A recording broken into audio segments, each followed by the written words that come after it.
हो छुप छुप के काहे तू निहारेला, नजरी के बाण से तुम्हारेला।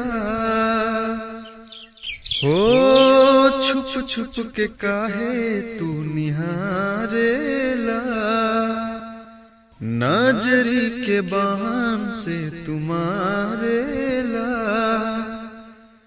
तोहरा से दूर होके जियल जाता नहीं, तुझे ना देखूं तो चैन मुझे आता नहीं है। एक तेरे सिवा कोई और मुझे भाता नहीं है। तुझे ना देखूं तो चैन मुझे आता नहीं है। एक तेरे सिवा कोई और मुझे भाता नहीं है।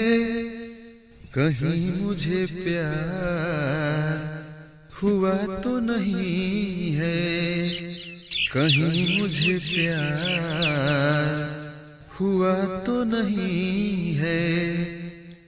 तुझे ना देखूं तो चैन मुझे आता नहीं है। एक तेरे सिवा कोई और मुझे भाता नहीं है।